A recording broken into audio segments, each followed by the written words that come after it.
Buenos días a todos. Vamos a comenzar la sesión correspondiente a la estimulación sin cables. Creo que es un tema no de futuro, sino que es un tema de casi, si nos descuidamos, de ayer, porque verdaderamente hay muchas cosas, aunque hay todavía muy poca evidencia escrita, pero hay gran inquietud y bueno, pues las cosas hasta ahora parece que están saliendo bien.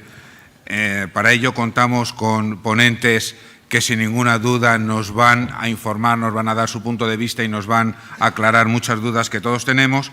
Y a este respecto me gustaría recordaros que justamente al lado en el programa, al lado de la sesión, hay un código Q que metiéndote con él, no sé muy bien la tecnología, creo que hay que coger con un lector de imágenes, tienes un código y a través de ese código se podrán mandar preguntas que nosotros recibimos a través de este iPad para que luego podamos exponerlas en la discusión. También se pueden calificar a los ponentes, se pueden calificar, que seguro que serían unas calificaciones buenísimas, a los moderadores, que bueno, ya veremos, ¿verdad? Y con esto me gustaría dar por iniciada la sesión con lo que nos va a contar Juan Gabriel, que seguro que es tremendamente interesante.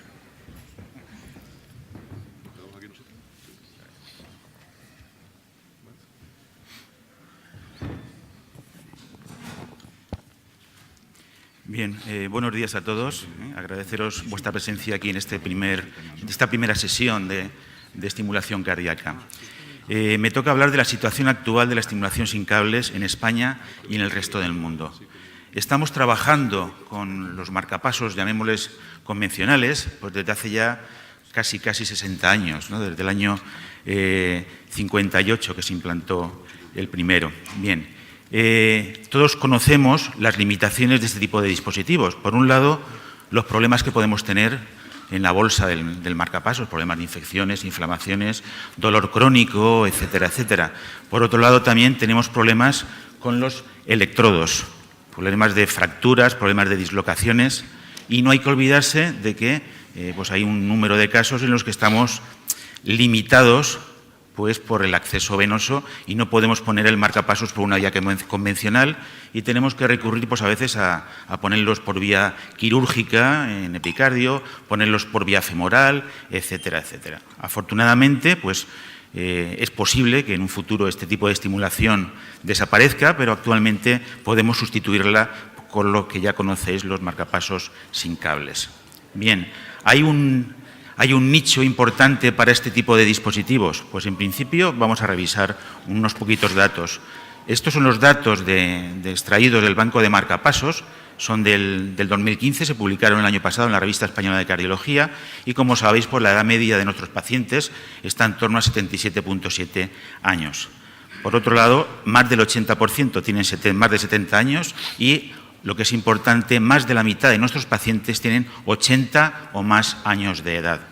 Además, el modo VVI o VVIR, que es el modo que tienen los marcapasos sin cables, está utilizado prácticamente en el 40% de los pacientes a los que les implantamos un marcapasos. Y esto además también es una proporción muy importante en pacientes mayores de 80 años, estos son los códigos de disfunción sinusal, excluyendo la fibrilación auricular, y también en los trastornos de la conducción auriculoventricular. Como veis, el porcentaje de pacientes mayores de 80 años es muy importante. Por otro lado, sabemos que la expectativa de vida en España de un paciente que tenga actualmente 80 años pues está en torno a 8,7 o 10,5, dependiendo si es hombre o mujer. ¿Y por qué digo lo de la expectativa de vida? Porque esta expectativa de vida es menor, en principio, que la expectativa de duración de la batería que nos ofrecen este tipo de dispositivos, pues que dependiendo de la programación, de si el paciente es dependiente o no el 100% del tiempo, etcétera, son duraciones que habitualmente, teóricamente, van a durar más de 10 años. Como todos conocéis, actualmente disponemos de dos dispositivos, el dispositivo Nanostim de la empresa Sanyu Medical, actualmente Abbott, y el dispositivo Micra de Medtronic. No voy a meterme en comparar los dispositivos porque no es el objetivo de mi sesión, pero la principal quizás característica que los diferencia es el sistema de fijación. El NanoSteam se fija con una hélice no retraíble y el Micra pues, tiene unas 4 púas de nitinol que son eléctricamente inactivas. Descontando esto, pues aproximadamente el tamaño, uno es un poquito más largo, el otro un poquito más grueso, pero pesan prácticamente lo mismo, 2 gramos, y en los dos se puede hacer también resonancia, uno condicional y el otro full body. Vamos a empezar a describir la situación actual del NanoSteam. El NanoSteam fue desarrollado por una empresa que era NanoSteam, y en mayo de 2011 St. Jude Medical y NanoSteam llegaron a unos acuerdos de inversión por los cuales pues, St. Jude Medical invertía en esta empresa para el desarrollo del dispositivo. El 21 de diciembre del 2012 se realizó el primer implante de NanoSteam, todavía perteneciente a la empresa NanoSteam. Fue una serie de 11 pacientes que se implantaron en el Hospital Homolka en Praga, pacientes que incluidos en el estudio Leadless, que es el pivotal de NanoSteam, y los implantaron pues, el doctor Peter Neufeld, que es el jefe de cardiología del Hospital de Homolka, y Vivek Reddy, que es el director de electrofisiología del Hospital Mount Sinai de Nueva York. El marcado CE lo obtuvo en agosto del 2013 y poco después, en octubre del 2013, ya St. Jude compra definitivamente NanoSteam y ya el NanoSteam pasa a ser un dispositivo enteramente de St. Jude Medical. En España, el primer implante se realizó en enero del 2014 en el Hospital Infanta Cristina de Badajoz y fueron varios los hospitales españoles que participaron en el estudio Leadless, aparte de Badajoz, el Hospital La Paz, el Hospital de Donostia, Salamanca y el Hospital de Vigo. Actualmente hay implantados alrededor de más de 1.400 dispositivos NanoSteam en todo el mundo y 1.400 prácticamente permanecen todavía activos. Problemas, no todo es un sendero de rosas, evidentemente. De abril a junio del 2014 hubo un primer alto en los implantes de NanoSteam porque hubo 6 casos de perforación, incluyendo 2 muertes en más de 200 implantes que se habían realizado. Un análisis que se hizo de estas complicaciones, St. Jude dijo que, bueno, que se había debido posiblemente a una inadecuada selección de los pacientes y también por inexperiencia de los operadores. Poco después, en enero del 2015, se realizó un segundo alto en los implantes de los dispositivos porque habían ocurrido 7 casos de perforación o derrame pericárdico, 5 de ellos requirieron intervención y 6 dislocaciones en aproximadamente unos 415 implantes. Y por último, ya una vez reanudado de nuevo los implantes de NanoSteam, en octubre del pasado año, como todos recordaréis, hubo un tercer alto en los implantes porque hubo 7 informes de pérdida de telemetría y estimulación debido a una malfunción de la batería. Entonces, actualmente el implante de NanoSteam, que yo sepa, está parado. Ya veremos lo que ocurre en un futuro. Bien, vamos a ocuparnos ahora del segundo dispositivo, que es el dispositivo Micra de Medtronic. En diciembre del 2013 se efectuó el primer implante de Micra en Linz, en Austria, y en España pues el primer implante se realizó en febrero del 2014 por el doctor Lluís Mont del Clínic de Barcelona.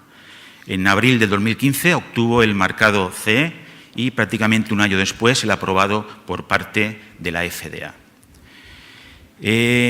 ¿Se puede implantar libremente un sistema Micra? Bien, pues para implantar un sistema Micra hay que hacer un training que se realiza pues, en el Medtronic Physiological Research Lab, un laboratorio que tiene Medtronic en Minneapolis, al cual todo médico, todo cardiólogo que quiere implantar en dispositivos tiene que pasar obligatoriamente para efectuar allí su entrenamiento. Entonces, ¿qué número de médicos han pasado por el centro de entrenamiento de Medtronic? Pues a nivel mundial ya han pasado 610, a nivel de Europa 269 y a nivel de España han pasado por ese centro 80 compañeros que se dedican a la estimulación cardíaca.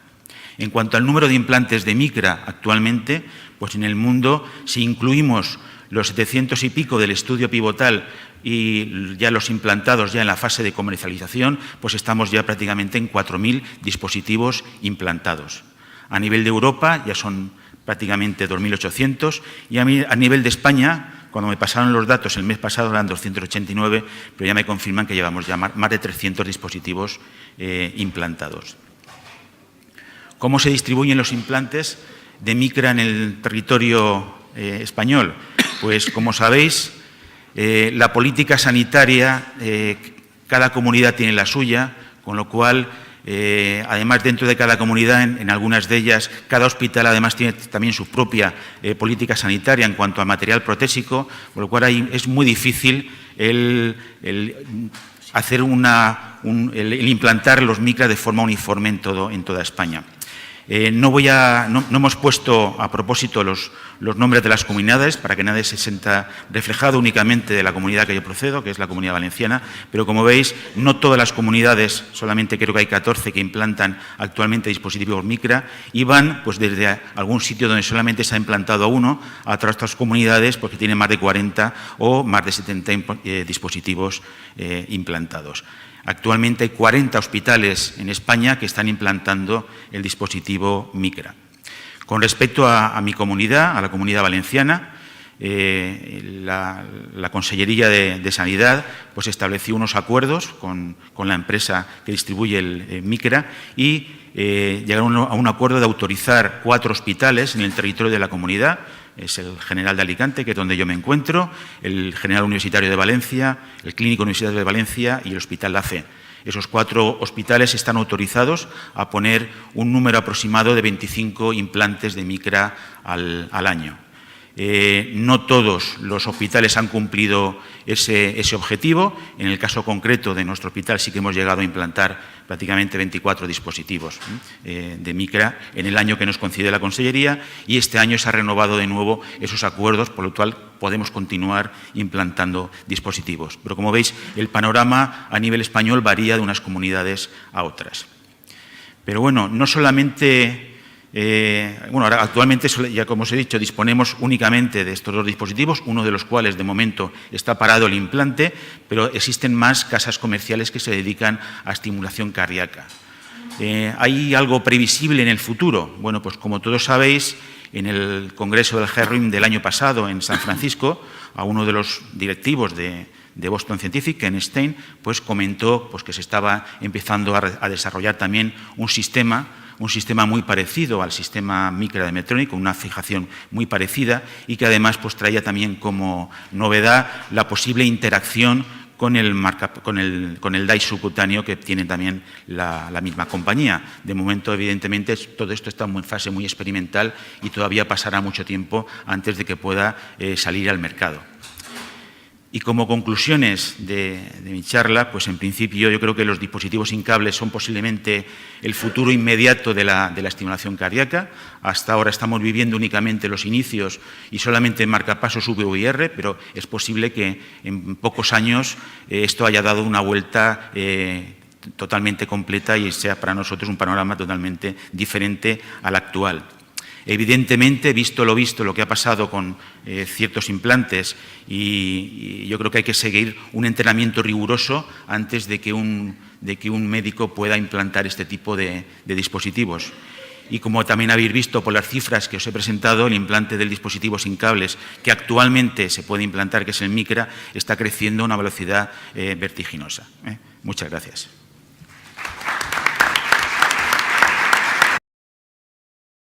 Marta Pachón nos va a hablar acerca de la selección de pacientes y el protocolo del implante en el marcapasos sin cables.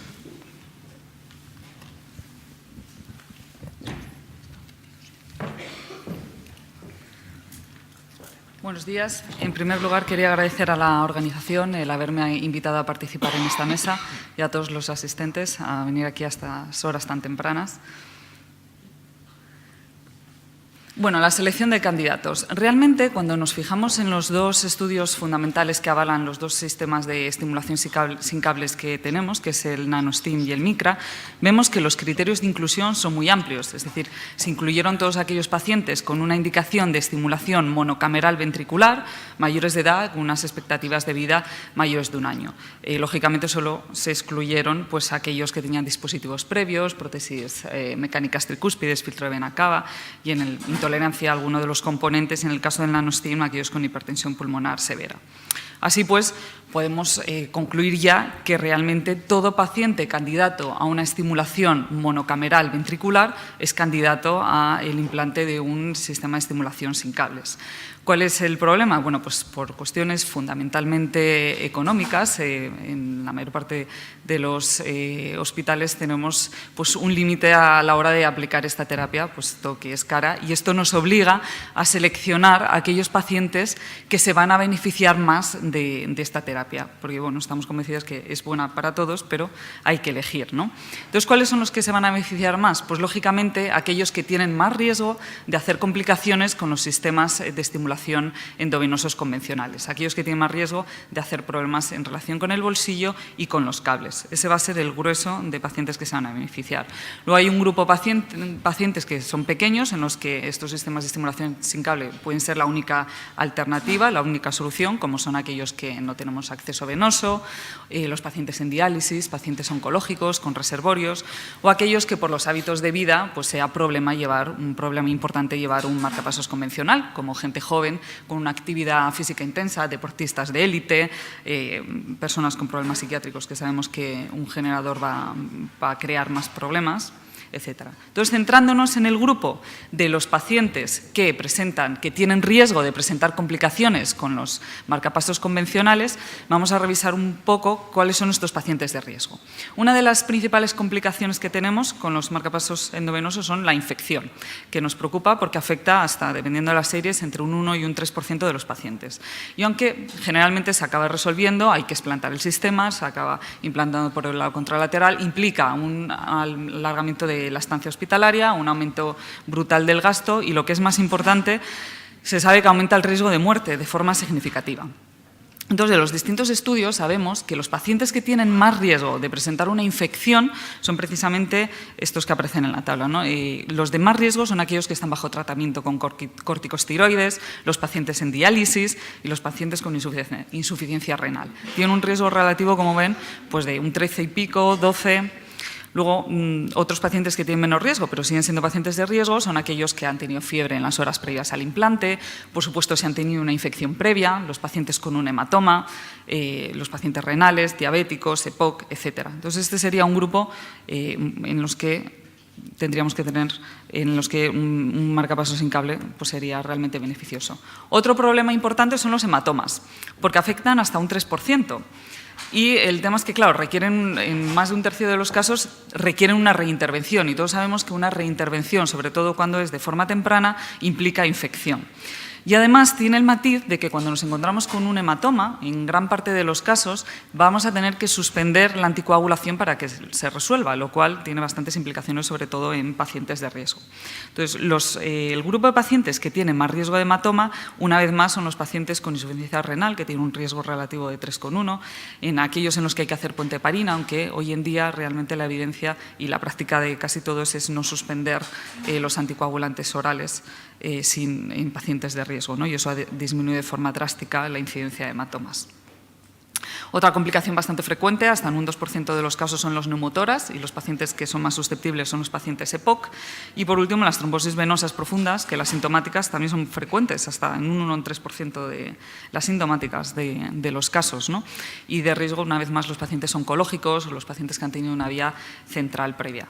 Es por ello que, si bien esta terapia que, como han comentado, ha venido para quedarse, yo creo que estamos viviendo los inicios, pero yo creo que esto es el presente y va a ser el futuro, si bien es, yo creo, de aplicación general, lo podemos aplicar a todo paciente candidato a estimulación monocameral, eso sí, hoy por hoy solo es monocameral, si tenemos que seleccionar, pues este grupo de pacientes que hemos visto que tienen más riesgo de hacer complicaciones con los sistemas endovenosos, pues serían los ideales porque son los que más se benefician. Ya pasando a la segunda parte, que es el protocolo del implante, vamos a revisar de forma breve los pasos que hay que seguir cuando vamos a hacer un implante de un marcapasos sin cables. Yo me voy a centrar en el marcapasos Micra, porque es el marcapasos con el que nosotros tenemos experiencia. Entonces, en primer lugar, tenemos que preparar al paciente. Y lo primero es darle el consentimiento informado. Lógicamente no es el mismo que un marcapasos endovenoso, porque gran parte de las complicaciones que tenemos con un endovenoso no lo vamos a tener con estos sistemas. Por lo tanto, tendremos que elaborar y que pase por nuestro hospital un consentimiento informado nuevo e informar de forma adecuada al paciente. Luego, en cuanto a la sedación, pues se pueden usar múltiples protocolos de sedación. Nosotros estamos haciendo una sedación ligera, que con eso es suficiente. Anestesia local en la zona de la punción femoral y una sedación ligera con propofol. El procedimiento no es doloroso, solo hay un momento que luego cuando revisemos los pasos lo mostraré, que es el momento en el que se pasa el introductor, que puede ser un poco doloroso o incómodo para el paciente, pero el resto del procedimiento se tolera bastante bien. Y en cuanto a la anticoagulación, bueno, pues en pacientes anticoagulados nosotros hacemos exactamente lo mismo que con los implantes convencionales, es decir, en pacientes de riesgo lo hacemos bajo tratamiento con anticoagulación oral. Si son pacientes de bajo riesgo, pues los retiramos unos días antes y los reiniciamos justo después del procedimiento. Para el procedimiento hay que tener subeparinizado, tanto para el introductor, debemos tener siempre el introductor a través del cual vamos a pasar el dispositivo, tiene que estar lavado con subeparinizado, y se recomienda en algunos casos poner un bolo de heparina de forma empírica entre 2.500 y 5.000 unidades. Nosotros no lo poníamos de forma sistemática, pero una vez nos encontramos esto, un caso en el que costó bastante posicionar el marcapasos micro en el sitio correcto por un corazón bastante pequeño y fue bastante difícil maniobrar, y a la hora de liberarlo, bueno, pues nos encontramos que teníamos impedancias altas y umbrales muy malos. Entonces, bueno, cuando sacamos el dispositivo ya después de varios intentos de colocación con malos parámetros, nos dimos cuenta que había un trombo. Entonces, ahora ya desde ese día, pues de forma cuando vemos que tardamos mucho, que manipulamos mucho el sistema o que después de un posicionamiento tenemos eso, impedancias altas y umbrales muy malos, pues lo sospechamos y siempre ponemos un bolo de heparina. En cuanto a la preparación del material, antes de abordar un primer implante, bueno, cualquier implante, tenemos que estar seguros que tenemos todo el material en la sala. Vamos a necesitar guías, vamos a necesitar una guía de alto soporte, porque como veremos el introductor del Micra es un introductor bastante gordo, son 27 frames externos. De 180 es lo ideal, más cortas se quedan cortas, más largas se estorban. Deberemos tener dilatadores de un calibre progresivamente mayor para dilatar la vena antes de meter el introductor del Micra.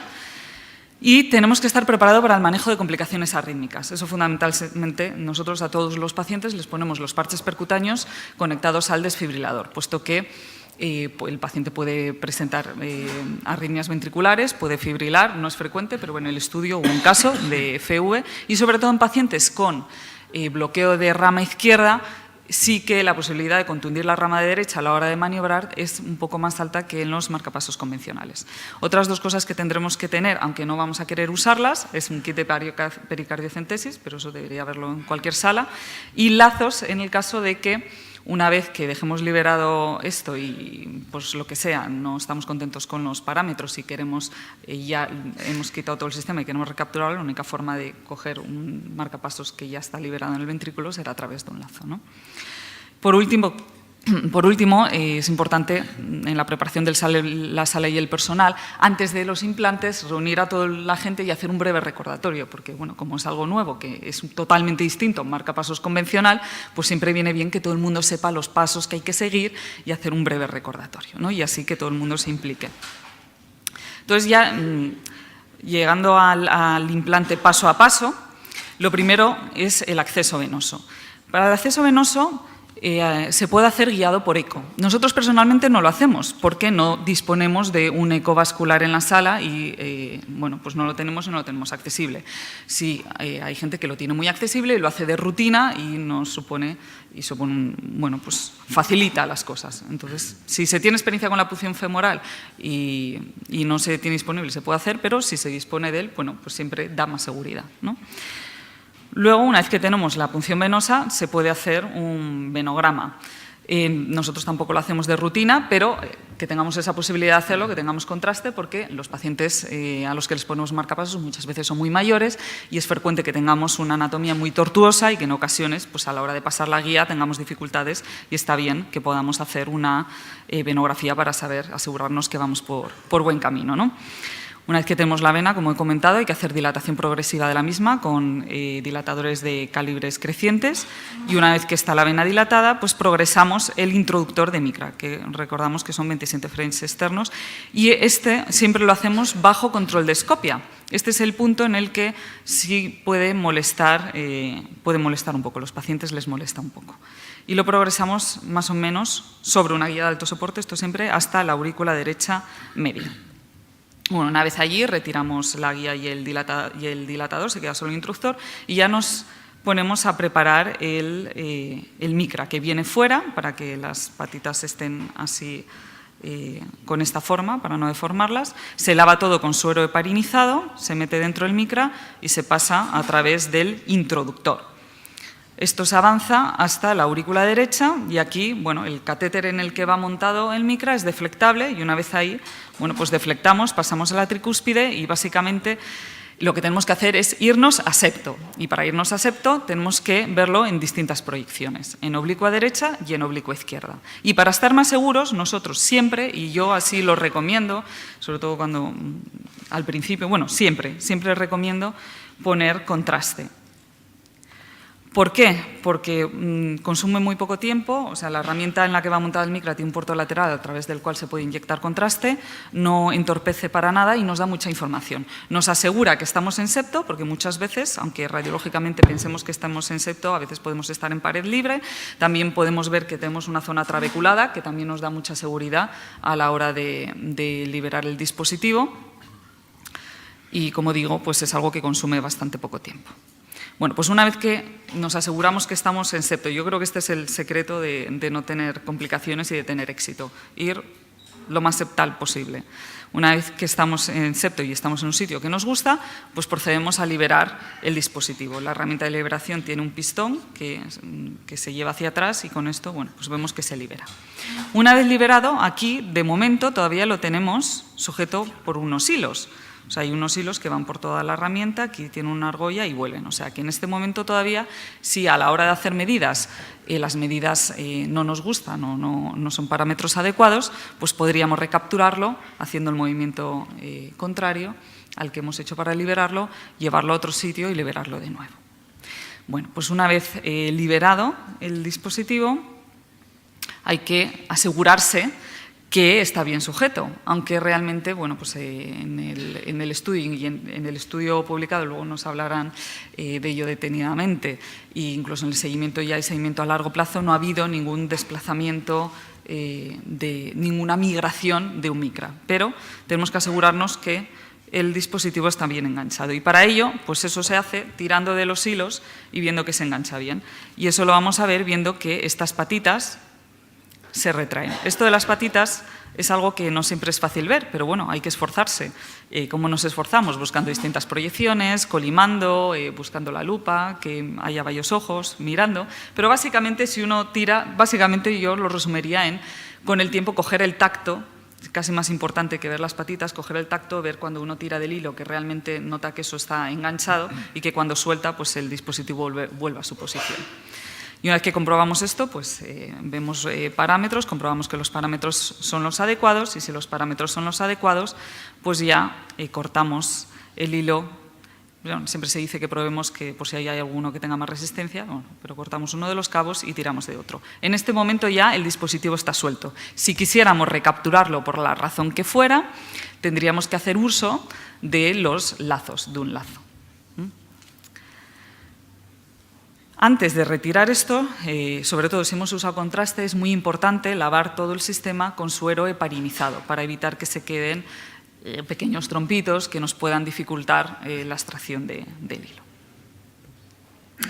Y ya por último, pues solo nos queda cerrar el sistema de cierre de la vena. Al principio nos asusta mucho porque un 27 French decimos, madre mía, a ver cómo se cierra esa vena. Bueno, pues la verdad es que se cierra bastante bien. Nosotros, el sistema que usamos para cerrar es la figura 8, que yo creo que es la más popular en nuestro país y que nosotros empezamos a hacerla con el micra, pero ya la hemos extendido a todos los procedimientos en los que tengamos vainas. Y como veis en el vídeo, esto es un vídeo nuestro, es muy sencillo. Pasamos por debajo del introductor, cogiendo bastante tejido subcutáneo, una seda, que sea una seda fuerte, que luego no se nos rompa, luego nos cruzamos y volvemos a pasar otra vez la seda desde la zona interna hasta la zona externa, cogiendo bastante tejido subcutáneo, pero no demasiado profundo que no cojamos la vena. Y esto, bueno, pues lo apretamos y básicamente cómo funciona, es algo que parece bastante burdo, pero funciona muy bien, y lo que consiste es que hace como un buruño, hablando de forma muy coloquial, un buruño de tejido subcutáneo, que ese mismo buruño pues hace compresión suficiente sobre la vena. Nuestra experiencia con la Figuran 8 pues es buenísima y la verdad es que es algo bastante sencillo. La primera vez que la hice no sabía muy bien cómo iba, la vi en un vídeo en YouTube y desde entonces, o sea que es bastante sencillo de buscar. Y como veis, pues nada, a las 8 horas más o menos en planta se retira el punto de sutura y ya el paciente puede movilizarse. En caso de que esto falle, ¿veis? No, es que no sangra nada, vamos, que es perfecto. En caso de que esto falle, pues siempre podemos hacer compresión manual, que en 10 minutos comprimiendo también deja de sangrar. Y, bueno, se pueden hacer cosas ya más sofisticadas, pero que en nuestro entorno, pues la verdad es que no las hacemos. Ya para finalizar, para concluir, los sistemas de estimulación sin cables están indicados, como hemos comentado, a todo paciente candidato a estimulación monocameral ventricular, pero si hay que ser restrictivos y hay que elegir, pues hay un perfil de pacientes que se pueden beneficiar más. Antes del implante es muy importante comprobar que tenemos todo el material y que el personal está preparado. Conviene siempre hacer un recordatorio de todos los pasos. Muy importante seguir una sistemática durante el implante, porque como han visto, aunque es algo sencillo, hay que ser sistemático y seguir todos los pasos, porque si no, sí que podemos tener problemas. Y sobre todo, conocer y estar preparados para las posibles complicaciones, que son pocas, pero hay que estar preparados, porque cuando ocurren, pues hay que saber qué es lo que hay que hacer, tener el material y saber solucionarlos. Y esto es todo.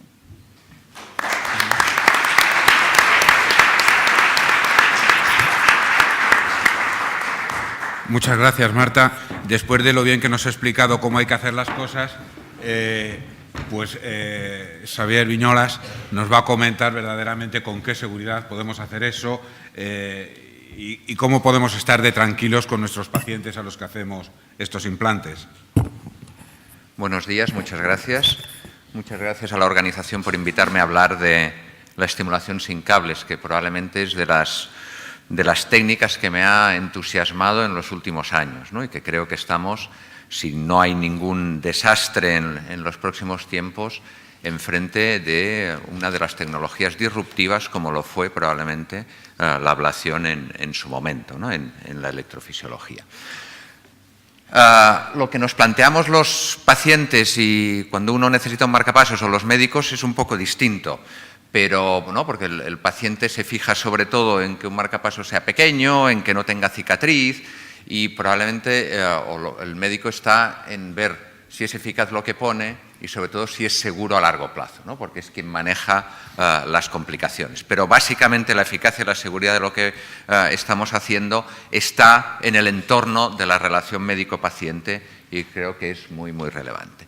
¿De dónde salen los datos que vamos a presentar? Pues vamos a ver esencialmente de dos estudios, ¿no? Del estudio de Micra y del estudio de NanoStim, de los publicados, pero he intentado no sacar solo datos de ahí, sino disecarlos, porque en los estudios al final hay endpoints combinados, cosas más estadísticas. Intentaremos hacer algo mucho más práctico e intentarlo comparar además con lo que es la vida real, con lo que se publica de algún registro y con lo que es un poco nuestra experiencia, aunque esa experiencia es corta. La verdad es que si uno se lee los estudios podría acabar la charla aquí, ¿no? Empieza arriba con una revisión de NanoStim y de Micra, con una tasa de implantes del 95 al 99%, con unas complicaciones del 6%, uno pone la gráfica de abajo y dice las complicaciones son menores, que es la línea roja, que la de los marcapasos convencionales, pues acabamos la charla, esto seguro es eficaz y nos vamos. Pero, y en eso creo que es muy importante, el objetivo de la charla es decirles que son eficaces y que son seguros hasta donde sabemos, pero mi opinión es que hay que exigirle mucho más a los marcapasos unicamerales en cables que a los marcapasos actuales. Y verán por qué. Porque no puedes comparar la complicación de unos y de otros, son cosas completamente distintas. Y en estos estudios se comparan pues, una perforación de un electrodo con una perforación de un Micra. No estoy diciendo decir que probablemente por eso no presentaremos solo estos datos. En cuanto a eficacia, ¿qué nos planteamos? Pues cuando uno va a la primera charla de Micra se plantea si se consigue implantar, cuando no ha implantado, si se consiguen umbrales y detecciones adecuadas agudamente, si se mantienen a largo plazo, ¿Qué longevidad estamos esperando? Que entraremos poco porque ya se ha nombrado en la primera charla y tengo muchas diapositivas porque en general me enrollo bastante.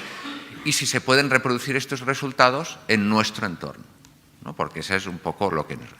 ¿Se consigue implantar? Pues resumiendo, viendo los estudios pivotales del MICRA y de NanoSTEAM, la realidad es que se consiguen implantar en el MICRA, que yo me centraré más porque es donde tenemos experiencia, en el 99% de los casos y en el 96% en NanoSTEAM. ¿Cuáles son los fracasos de implante?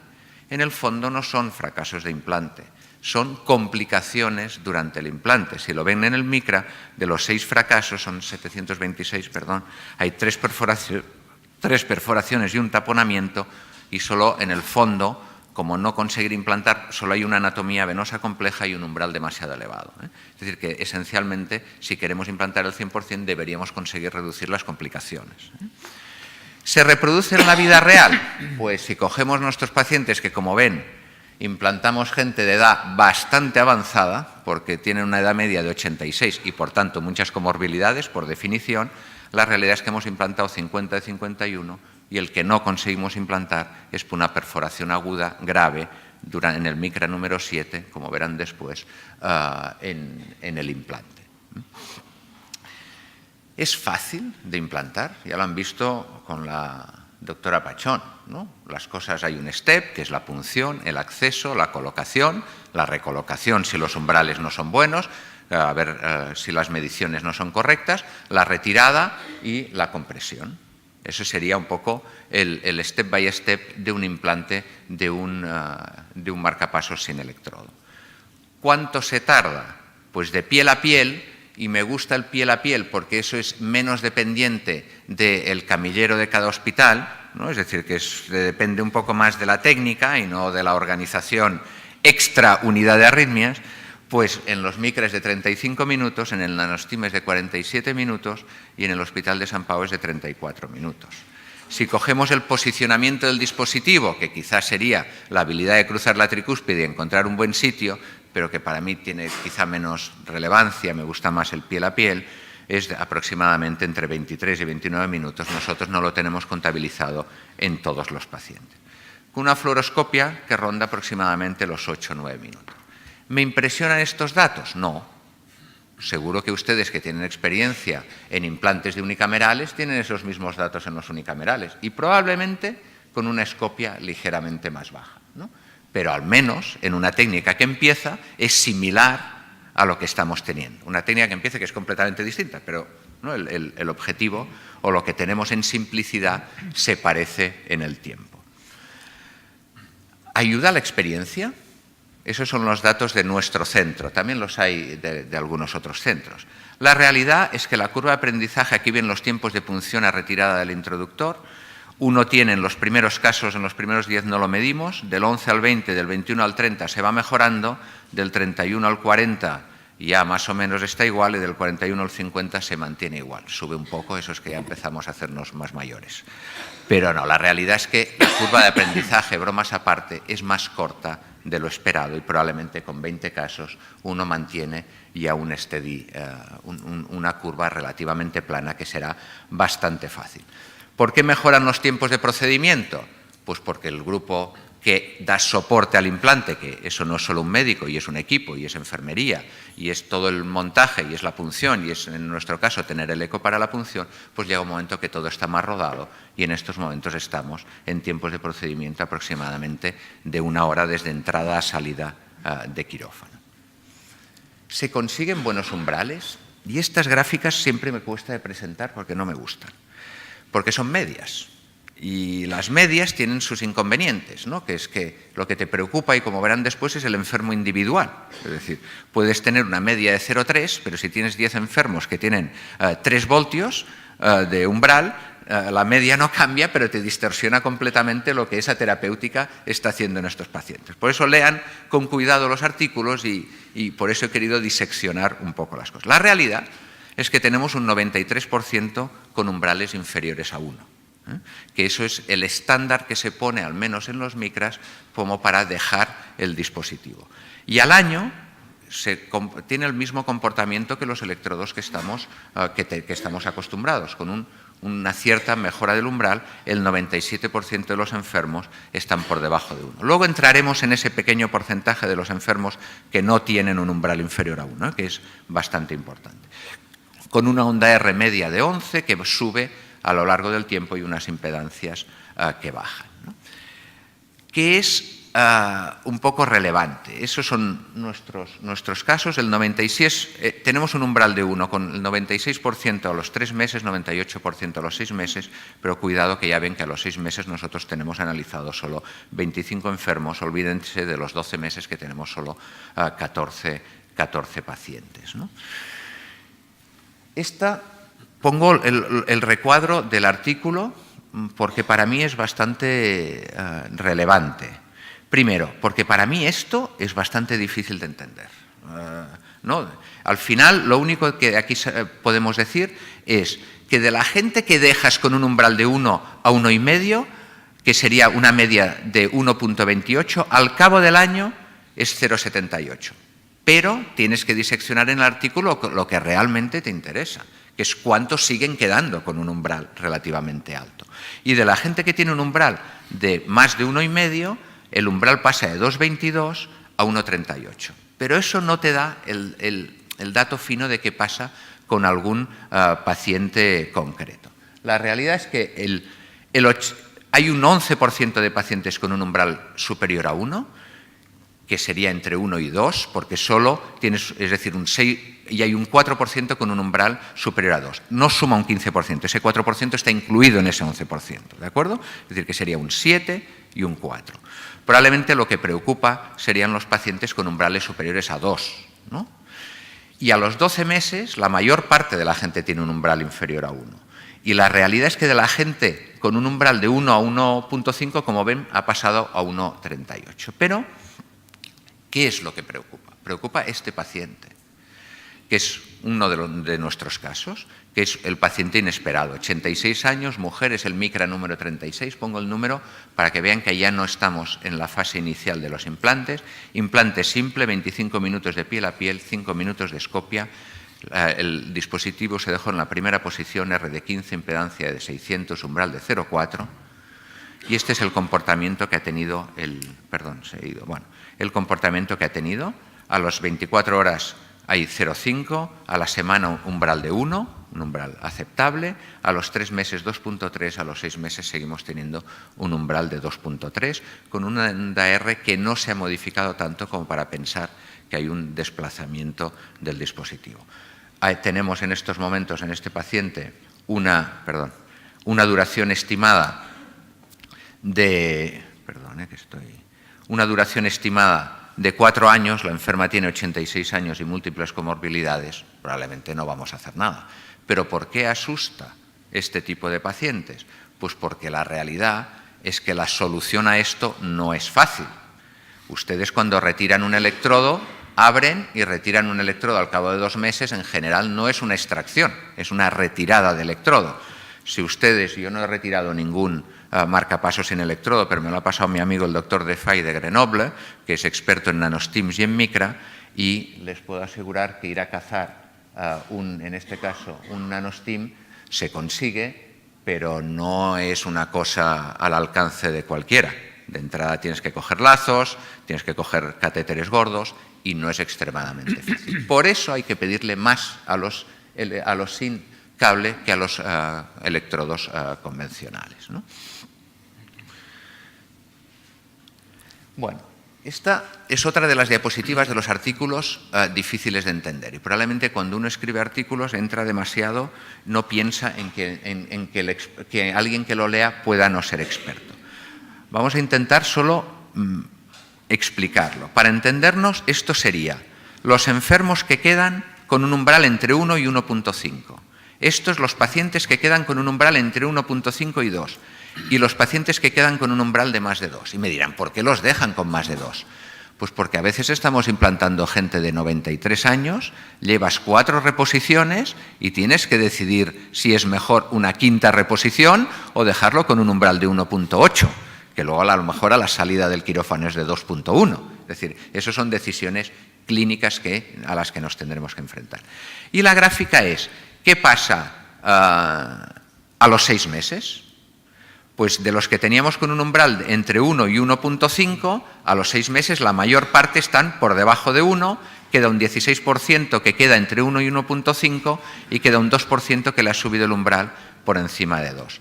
Si cogemos la gente que dejamos con 1,5 a 2, la mayor parte han pasado por debajo de 1, seguimos quedando con un porcentaje de gente, aproximadamente el 25%, que quedan con umbrales por debajo de 2, no queda nadie con un umbral superior a 2.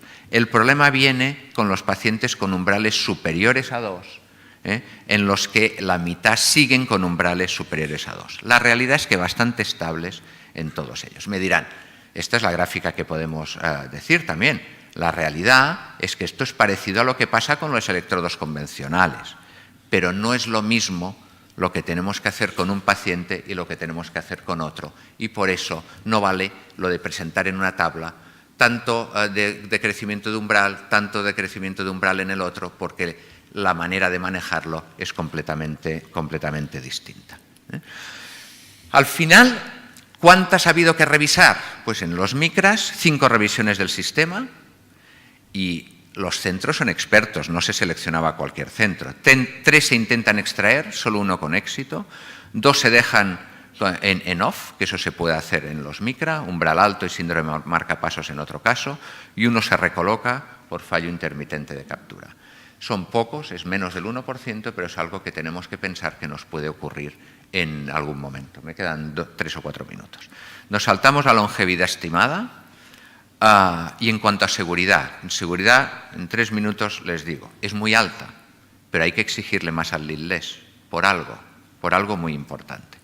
Ya hemos visto las complicaciones que puede haber en un marcapasos normal, pero el manejo de las complicaciones con el micra es distinto. Complicaciones vasculares del abordaje, eso nos impresionaba. La propaganda pone 23 French, pero es interno, por fuera es 27.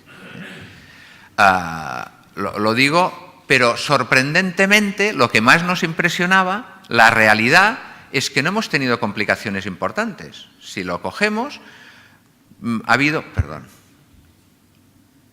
si lo cogemos, la realidad es que la tasa es de menos del 1% de complicaciones vasculares severas, de pseudoneurismas, de fístulas o de hematomas graves, y probablemente en nuestro caso eso, al menos yo creo que se debe a haber adoptado una punción guiada por eco, y que, sobre todo en gente muy mayor, y que eso evita algunas de las complicaciones mayores. El tema de las perforaciones podría acabar aquí. Se perforan los marcapasos convencionales en un 1,5% y los micras y los nanostims en 1,5%. Por tanto, es igual. Pero en el fondo no es igual. Porque, miren, este es el caso de la perforación de San Pablo, micra número 7. Podemos irle buscando si no estábamos entrenados, si probablemente lo podíamos haber evitado, que sí, cuando uno reanaliza, pero la realidad es que hablas con otra gente que implanta y tiene la perforación en el micra 51, o en el 43, o en el 68. Es decir, que no estamos libres de tenerla.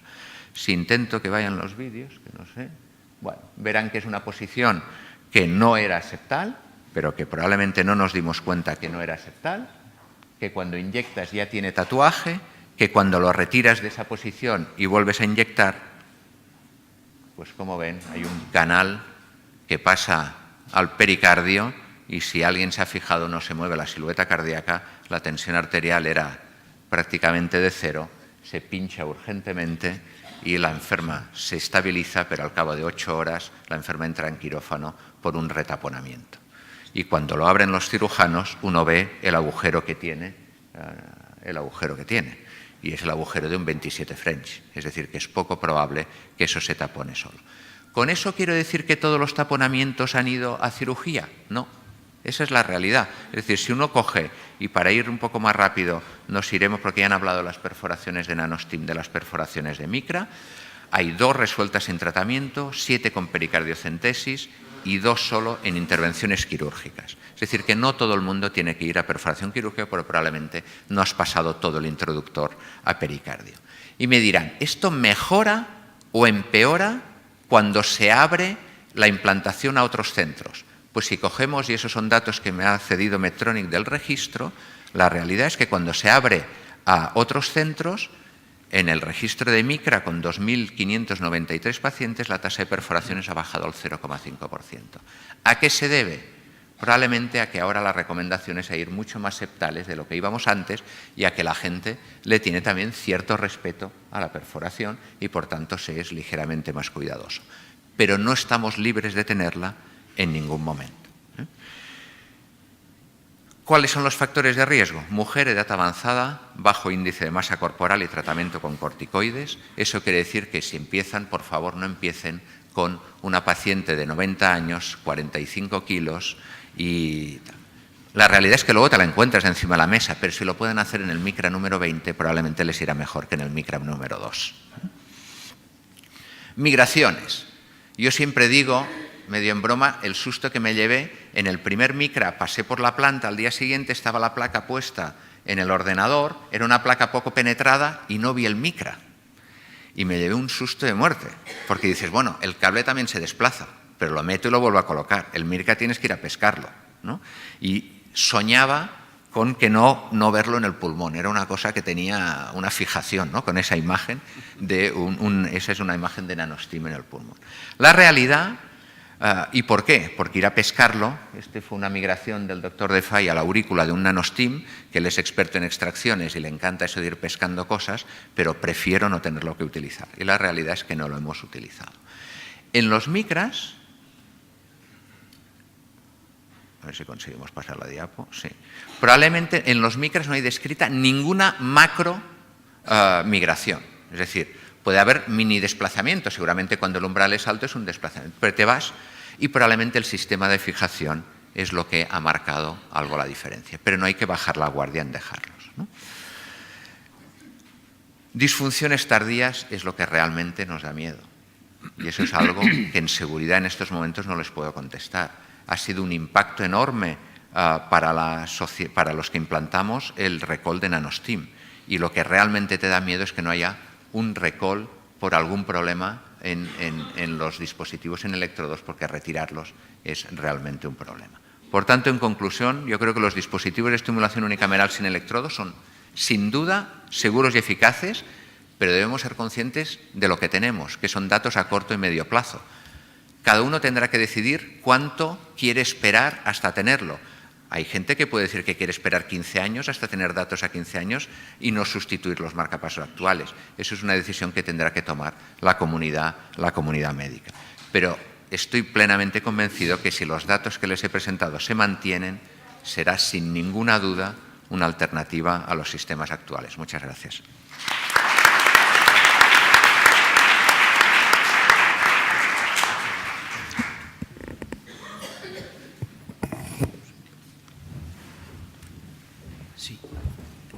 Muchas gracias, doctor Viñolas. A continuación nos van a hablar el doctor Juan José García Guerrero sobre lo que los organizadores pusieron cuestiones pendientes. Yo creo que mejor va a ser hablar de dificultades. Pasamos de las complicaciones a las cuestiones difíciles en el manejo de los marcapasos sin cables. Cambio a mejoramiento del sistema de estimulación, el papel del marcapasos sin cable dentro del proceso de infección de dispositivos, la extracción, que ya se ha tocado parcialmente, y en cuanto a agotamiento de generador. Gracias. Muchas gracias, en primer lugar, a la organización por invitarme. Ven que el título es un tanto problemático porque son cuestiones pendientes que no están ahí pendientes por casualidad. Es que hay muy poquitos datos. Hay poquito publicado sobre leadless y hay todavía mucho menos publicados, en algunos casos nada, por ejemplo, en agotamiento de generador. Que yo sepa, no hay un solo caso publicado de recambio. Sin embargo, vamos a hablar de ello. Elucubrar es gratis y la única cosa que tenemos que ver es si dentro de 10 años lo que vamos a decir hoy aquí tendrá alguna relación con la realidad o no tiene nada que ver. Bueno, estos son mis conflictos de intereses. Bien, empecemos. Voy a seguir el orden que está programado en el título. Como ya se ha comentado aquí, hay algunas publicaciones, muy poquito sobre upgrade, que yo creo que tiene dos posibilidades de pregunta, ¿no? Que primero, ¿se puede hacer realmente? ¿Es posible que con un leadless implantado se pueda hacer un upgrade? Y en segundo lugar, ¿hasta qué punto el hecho de que el leadless esté ahí puede provocar menos situaciones en las cuales el upgrade sea posible o sea necesario después? Bueno, aquí tenemos la información del leadless job, publicado en un New England en el 2015. en el cual ya lo ha comentado Javier, 7 pacientes fueron extraídos y se reimplantaron 3 nuevos leadless, 2 marcapasos convencionales y 2 fueron upgrade. Es decir, extrajeron y hicieron 2 upgrades en pacientes con insuficiencia cardíaca. Evidentemente, la posibilidad de hacerlo no va a ser muy frecuente, sobre 500 pacientes es un número pequeño, pero realmente se ve que se puede hacer. Aquí vemos en un estudio publicado el año pasado, casi todo lo que voy a presentar hoy está hecho entre el año pasado y este, porque prácticamente no hay ninguna información sobre esto, y vemos cómo hay ahí una serie de indicaciones para sacar un dispositivo, en este caso NanoStim. Esta es una experiencia multicéntrica interesante, con un número de pacientes significativo, 16, y vemos que en el reimplante vemos cómo se produce un upgrade de 2 sistemas bicamerales y 6 sistemas en esa zona de la derecha, que son los pacientes a los cuales se hizo la intervención a largo plazo. A largo plazo se considera aquí más de 6 semanas, pues que se pusieron 6 sistemas de tipo biventricular. En esta publicación realmente muy reciente, está todavía como manuscrito aceptado, lo he sacado así de internet, vemos cómo en MICRA, que también se ha comentado, ha habido 2 casos de síndrome de marcapasos entre las complicaciones, en los cuales uno va a un dispositivo de R, otro a un CRT, y 6 casos con insuficiencia cardíaca, de los cuales uno va a CRT y en los otros se conforman con realizar una optimización del tratamiento médico. Vemos que son pocos casos, vemos que en este caso yo no he podido ver por la publicación si realmente habían extraído o no los dispositivos, el MICRA. Lo cierto es que los upgrades se hacen, es decir, la primera pregunta creo que es claramente positiva, el upgrade se puede hacer. Vemos aquí un caso curioso publicado de una mujer de 86 años, una enfermedad de nodo sinusal, estenosis aórtica severa, le implantan una TAVI, lógicamente aparece un BRI, bastante frecuente como saben, y por un episodio de braditaquis difícil de controlar, se implanta un MICRA. La paciente reingresa 2 semanas más tarde en shock cardiogénico por un aumento totalmente inaceptable de umbral, totalmente inesperado, con ausencia de dislocación, no se ve dislocación del dispositivo y se deja el MICRA sin extraer y se implanta un nuevo dispositivo de R, es decir, a consecuencia de una complicación se hace un upgrade y la paciente se queda con su MICRA dentro y se implanta un dispositivo de R. Aquí tenemos cómo se ve perfectamente la TAVI, el dispositivo recién implantado, y aquí el dispositivo ya tras la complicación, donde mantiene más o menos la misma posición que tenía antes. Y esta es la tira de ritmo de monitor, donde se ve claramente cómo fallan las espículas que dio lugar a la complicación de la señora. Nosotros hemos tenido, con referencia a ese problema con las baterías que ha tenido NanoStim, se nos ha exigido a los investigadores hacer una estimulación de backup en los pacientes dependientes. En los demás tienen un protocolo de seguimiento estrecho. Pero en este caso nosotros hemos hecho 2 realmente upgrades, porque realmente, como pueden comprender, la máxima dificultad estaría en poner un cable con un dispositivo leadless dentro, y nosotros lo hemos llevado a cabo. Veo que el vídeo no me hace ni caso. No, funcionó allí, lo puedo prometer, pero aquí no funciona bien. Ese vídeo se ve como el cable está haciendo cosillas y como el leadless también, y no tiene ningún tipo de interacción entre uno y otro, y vemos como no hay ningún tipo de problema en implantar un cable convencional al lado de un leadless. En cuanto a la extracción, creo que hay algunas cosas que se pueden decir como marco general del problema al principio. Primero, estos dispositivos han sido diseñados para poder ser extraídos, tienen un puerto de extracción, un puerto proximal de extracción, pero fundamentalmente ese puerto y esa posibilidad está dirigida, aunque alguna gente pueda pensar lo contrario, a unas determinadas circunstancias que son fundamentalmente los altos umbrales, la infección posible y la dislocación de los dispositivos. Los 2 modelos del mercado, tanto NanoStim como MICRA, tienen un puerto proximal que es capaz de ser asido por un lazo. En un caso, con el NanoStim tiene un sistema específicamente diseñado para esa extracción y, sin embargo, en MICRA hay que hacer una selección por parte del operador de los lazos y de los dispositivos para poderlo extraer, porque no hay ninguno específicamente diseñado para eso. La extracción, y luego hablaremos de eso, puede ser necesaria. A todos nos gustaría hacer la extracción del sistema, como ya hemos visto por la longevidad, según Javier ha comentado, pues cuando dentro de 5 años, dentro de 10, dentro de 12, dentro de 15, pero realmente luego veremos que tal vez no sea tan sencillo. En principio, el diseño muy probablemente, y eso se puede leer en alguna literatura publicada al caso, no es exactamente ese el propósito. El propósito es fundamentalmente resolver las complicaciones más o menos agudas o subagudas que se puedan producir. Aquí vemos la disposición del catéter específicamente diseñado para la extracción de NanoSteam.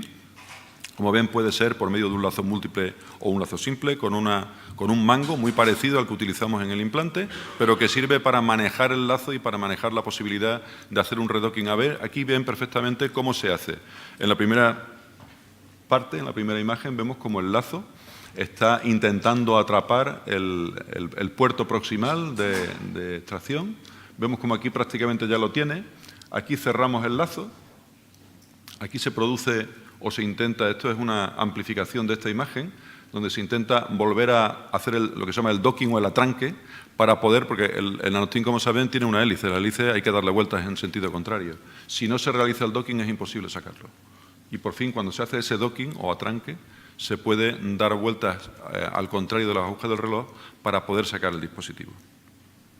Bien, hay un interesante estudio hecho con NanoSteam, publicado en un modelo ovino, de 18 casos en los cuales dividen la casuística, como ven a la izquierda, en una cohorte de medio plazo, que como ven es un periodo bastante corto de 160 días, en los cuales vemos que los 10 casos se pueden extraer con unos tiempos relativamente muy buenos, entre los 4, los minuto y pico.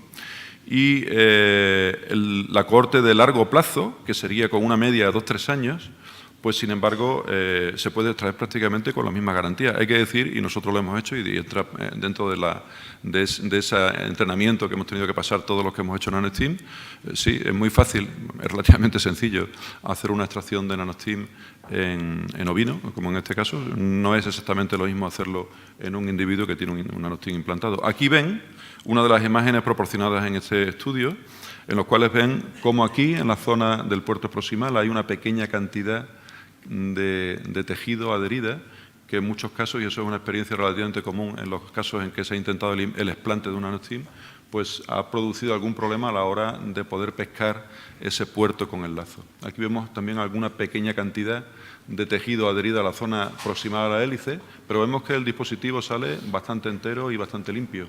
Y aquí vemos un eco donde se ve perfectamente el dispositivo alojado en la punta del ventrículo derecho. Aquí vemos la preparación, una de las preparaciones de estos ovinos, en los cuales vemos como hay una pequeña cantidad de fibrosis, no mucha, no tanto como se podría esperar, y podemos ver también aquí ese agujero que realiza en esta preparación para el estudio de necro, ese agujero que queda, que es lo que ha ocurrido con un dispositivo que ha estado ahí mucho tiempo. Esta es una experiencia parecida, hecha por María Gresa Bongiorni y su grupo, en el cual hacen poco más o menos lo mismo en un solo oveja, que lo dejan 28 meses y luego intentan la extracción. Como ven aquí, en la parte de abajo vemos cómo los dispositivos que ellos utilizan, los eligen ellos, este FlexCath, que es un catéter deflectable, se ayudan con un Mariner y al final tienen un lazo que ellos mismos eligen con esa copa de adaptación al micra que ponen en la punta de este catéter FlexCath. Bien, pues aquí tenemos, a la izquierda se ve perfectamente el eco, donde se ve perfectamente el dispositivo con el puerto señalado, y vemos cómo se ayudan con el Mariner para alinear y para producir una buena capacidad de poder coger con el lazo el puerto proximal. Después se hace la alineación y por fin se extrae el micra una vez que las patillas han podido ser depleccionadas. Aquí tenemos otra preparación, ven una cierta zona de fibrosis, el típico agujero que deja el dispositivo. Y ahora vamos a ver lo que ocurre y lo que nos dicen en esta publicación que ya he comentado antes del Heart Reading, en la que dicen que en resultados a 12 meses, esto está recién publicado, hay 5 casos de revisión del dispositivo, ya lo ha comentado creo Javier, con 3 intentos de extracción, 1 con éxito a los 16 días y 2 sin éxito, 1 fallido a los 259 días y otro que se abortó por un fallo del rayo, parece ser, porque no lo dicen, que luego no volvieron a intentarlo. 2 fueron programados en off y así se quedó la cosa.